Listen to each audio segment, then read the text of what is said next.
Hello Internet, welcome back to another episode of Bazzle Spot Live. We are here again with the Rayquaza Xerneas team, edited from last week. So it is therefore this week's team now, obviously. Yeah, so we've got SALAZZLE, we've got Amoonguss, we've got the Assault Vest Rayquaza now instead, so something a bit different there. Rayquaza's been okay, Amoonguss has actually been pretty good as well. The SALAZZLE's done nothing though. So I mean, I've got the SALAZZLE over the Nihilego as it was last week, so that I can have speed and threaten. Kartana, if it's assault vested, then I can knock it out in one. Focus Sash, no, and if they've got Tailwind, then it's a pain too. And in theory, maybe to help against Tapu Lele a bit more as well. There's a Mandibuzz, but I mean, SALAZZLE Sludge Bomb isn't a one shot on Lele, and even on no bulk, it needs the poison roll to get the knockout as well. So not the greatest. So I don't know. Maybe it'll go the whole week without doing anything. We'll see. I know that Nihilego did a massive amount for us last week too. But I don't know. If I didn't have a fire type there, I'd probably rather have Volcarona over Amoonguss still. But Amoonguss has been pretty good for us. I mean, in yesterday's video, yesterday's epic against Eloy, Amoonguss did clutch out for us. So can't really complain about it too much. And I definitely do appreciate Mandibuzz as well, because everyone's using, well, not everyone, but lots of people are using Evoltol this year basically as a Mandibuzz. With what Tailwind, maybe Snarl, Foul Play, all that kind of stuff. Like Evoltol is a monster, but Mandibuzz is bulkier and does maybe the same things but better. So I don't know. And he obviously restricts up another restricted. Gives up another restricted slot for you as well. But actually, we've got 15 seconds left. Let's think about what we're actually going to do here, because I haven't thought about anything, have we? Yeah, I've not thought about anything here. Let's go Smeargle Xerneas. That's the fallback plan, isn't it? Scrafty, definitely. And I think we'll go with Amoonguss, but he's got the Coco, and that means that if he does get Trick Room, Amoonguss is kind of like our fallback plan if they get the Trick Room up. But with the Coco, with the Electric Terrain, we're not going to be able to spore anything. So maybe I can see him leading with Coco, especially because I have got a Smeargle on this team as well. Yeah, and the Necrozma. So this is where things are going to get a little bit tricky now then, because things don't look too good for us. But what I am going to do is actually Shades of Yesterday again. Can't spore here. Don't really want to fake out here. I'm actually going to switcheroo this Necrozma. And I'm going to switch Scrafty in here for the Xerneas. I'm expecting the Coco to Volt Switch out as he maybe Trick Rooms. So if he does Trick Room, he's going to be locked into Trick Room with a Scarf as well in Trick Room. Seeing as he would have Trick Roomed. But we'll see. So here's our lovely switcheroo. Again. How about that? Switcheroo in 2 videos in a row. So I've got a weakness policy now. And he's just taunting my... Okay, what was the Xerneas slot? That's fine. And he is Trick Rooming. Okay. So now, when we knock off the Necrozma, we're not going to be activating a weakness policy, because we've got a weakness policy Smeargle. And Necrozma is stuck into Trick Room now, so he's going to withdraw it into something, isn't he? Surely, or isn't he? I don't know. Like the Kyogre, you'd think would be the thing that would come in for it, wouldn't you? Does Smeargle transform into something? Do I put Amoonguss out? Even still, because you'd expect the Kyogre to come in, wouldn't you? So yeah, I'll withdraw Smeargle into Amoonguss. And Scrafty, so if I knock off into the Necrozma and it doesn't switch, then it's not Scarfed anymore, which is the downside to doing this, but I am going to do it.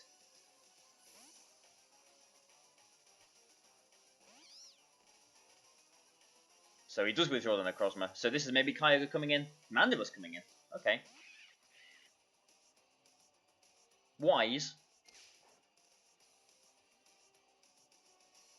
And this one has got Dazzling Gleam. Okay, so now his Coco is going to be ejected into either his Scarfed Necrozma or his Kyogre, which I'm expecting he's got, but because we just let Scrafty go down so easily there.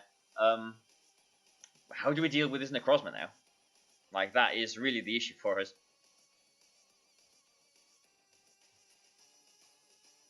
So I'll put Smeargle back in. I wonder if the Mandibuzz has got Taunt as well.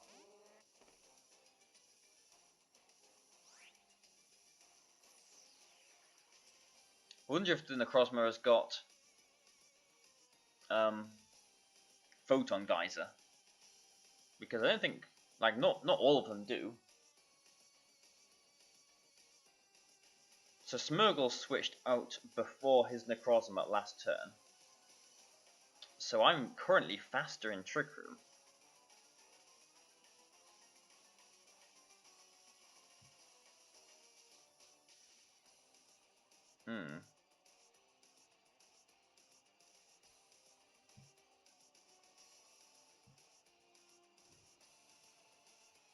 Let's have a Mandibuzz of our own. Because I'm presuming he will have Foul Play on it. It's just Snarling, okay. I presume he'll have Foul Play on his Mandibuzz, and I didn't want to switch Xerneas into a presumed Photon Geyser here. But whatever he picks is locking himself into, so it is Photon Geyser. And that, yeah, has no chance of surviving there. So now in comes Xerneas. And does his Mandibuzz have Taunt as well as the Coco? Let's try and think. He'll have... Oh, actually, we'll see, won't we? Because we're transformed into him. So there's 2 turns of Trick Room left. So let's say we Geomancy this turn. And he has not got Taunt. Okay. And he can't Whirlwind us because these are our last 2 Pokemon. So I think he'll Snarl here. But I think I will Geomancy. And Foul Play into Necrozma? Or do I predict a switch into Tapu Koko? And Snarl?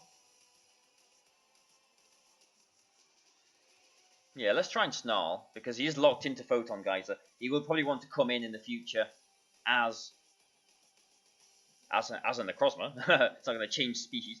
And Sunstill Strike. So it is Koko coming in, so we made that call right. I'm expecting he's going to Snarl here. No, he's just going for a Foul Play. Not really sure why. That does nothing. I mean, you might as well have just Snarled there. And now this means that on this last turn of Trick Room, especially if we get another Snarl off, Koko shouldn't, hopefully, hopefully doesn't threaten our Mandibuzz with too much damage.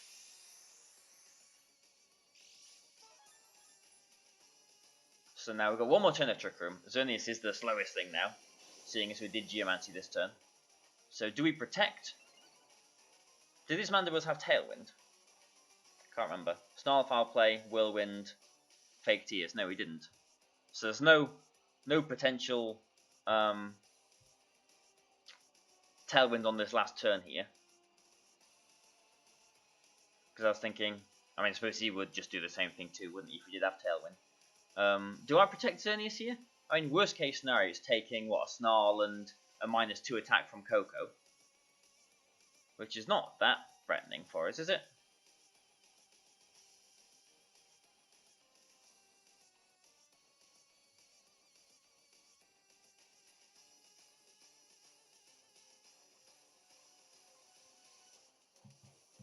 No. So we'll try and Dazzling Gleam here. And if I can get the move in, we'll Snarl as well. Oh, he's gone for a Fake Tears. Into my Mandibuzz. Okay, so this is going to be a... Oh, yeah, okay. So even though... Oh, and it looks like we did time out there. So that was supposed to be a Snarl. Which maybe would have allowed us to survive. But he is Life Orb after all, so maybe not. Ouch. And now he's got his Scarfed Necrozma in the back. Ooh, if we got that Snarl off, would we have survived?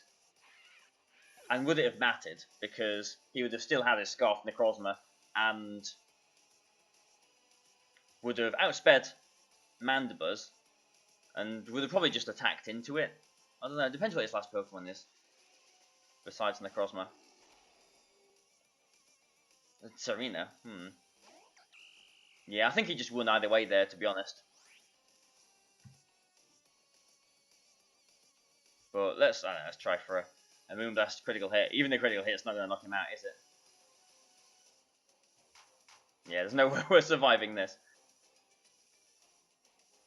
Yeah, okay, so let's think about that. Like, if we Dazzling Gleam with Xerneas like we did, a critical hit would have been close. And let's say we snarled, as I intended to. Sabakoko would have been at -2, but we would have been -2 special defense as well. So it would have been a neutral, electric terrain, life orb boost, Thunderbolt. I think it would have still knocked us out. If it didn't knock us out, we would have been on the tiniest amount, I would imagine. And then the next turn, we would have to deal with a Necrozma and a Serena. He could just feint into the Mandibuzz and probably knock it out. Or he could just Sunsteel Strike, lock into Sunsteel Strike into my Mandibuzz, knock it out, because he would be faster, probably. He's a Scarfed, Necrozma at that point. And Mandibuzz is not that fast, and just knock out Mandibuzz that way. But I suppose doing that, I would have had 2 Moonblasts into the Necrozma, which 2 Moonblasts potentially would have knocked it out. But in that scenario, he would have also had 2 Power Whips into my Xerneas, I believe. So as long as he hit both of his Power Whips there, I think he would have still won the game. That's just my assessment, I suppose. And that is, again, that is presuming my Mandibuzz did survive the neutral electric terrain, life orb boosted Thunderbolt, which I don't think it would have done. And there's nothing we could have done there either, if we snarled or not, because we didn't have Protect on the Mandibuzz, because it did have Fake Tears, nicely enough. Yeah, I don't think there was any way out of that for us. Like, if we could have double Protect on that last turn of Trick Room, then it would have been fine, because we would have threatened the Coco next turn with our Xerneas, which in turn threatened our Mandibuzz. We needed the Mandibuzz for his Necrozma. So, yeah, interesting game. Nice to switch through again and, see some shenanigans with Smeargle like that, transforming into a Mandibuzz being, pretty key for us. But, unfortunately, didn't work out for us in the end. But, oh well, it was a pretty funky game, pretty nice game to play out. So let's see if we can find another opponent. Hopefully we can. Fingers crossed we can.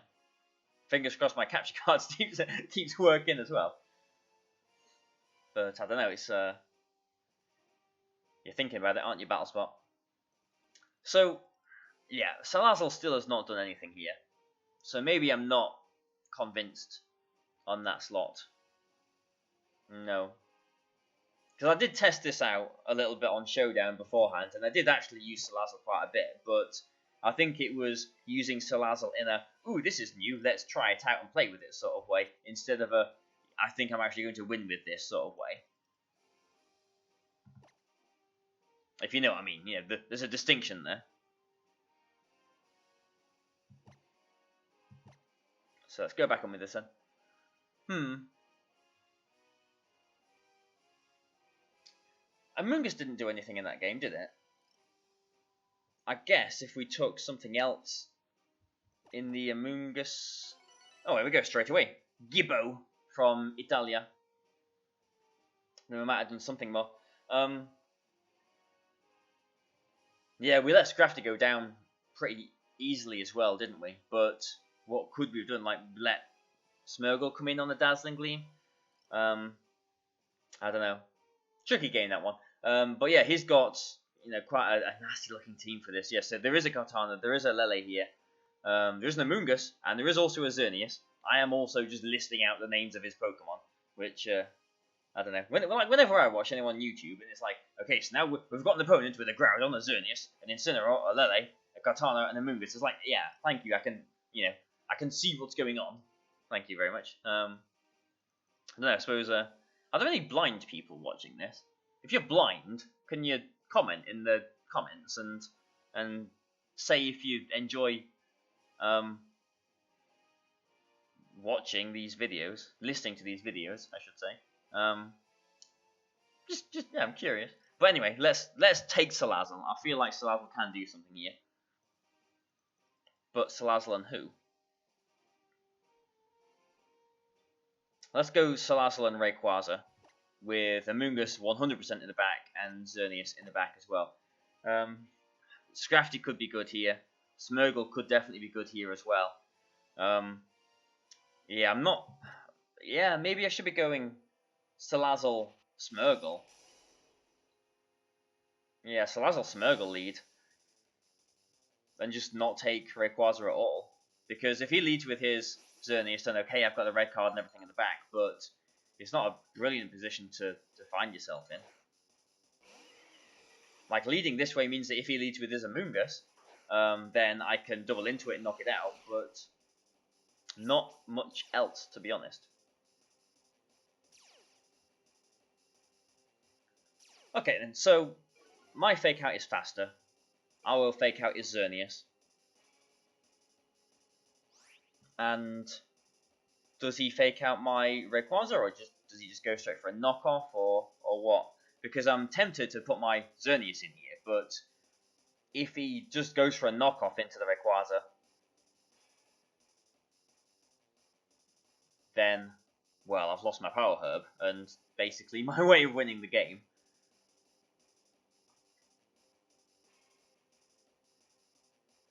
So do I Fake Out the Incineroar and switch in Xerneas? And protect and bring Amoonguss in? No, I'm just going to be risky. Let's put Xerneas in. I mean, if he knocks off into my Rayquaza, well done, good on him.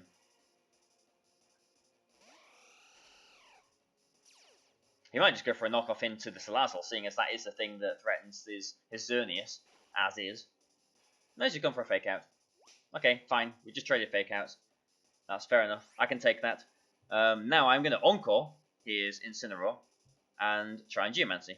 Because again, we're in a situation where if he does get his Geomancy off, I've got red card in the back. He might switch his Xerneas as well, or protect it, considering there is a SALAZZLE in front of it, which can hit it pretty hard. And not many people expect Encore. The Incineroar might want to switch anyway, just for the Fake Out pressure and the Intimidates potentially in the future as well. But yeah, Xerneas does withdraw, fearing a Sludge Bomb. He goes into Groudon, which is fine. And there's no Z moves, so so this Incineroar is going to be locked into Fake Out now. And we will get our Geomancy. So what has he got that threatens my Xerneas? Amoonguss, that's what he's got. So the Incineroar has to switch out here. SALAZZLE still has its Focus Sash.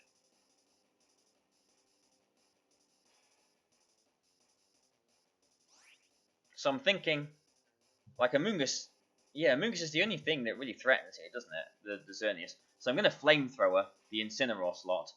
Even if his Xerneas comes in, it's a sun boosted Flamethrower is going to do a lot of damage.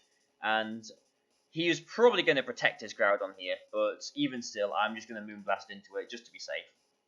So the Incineroar comes out. Hopefully this is Amoonguss. It's Lele, that's fine.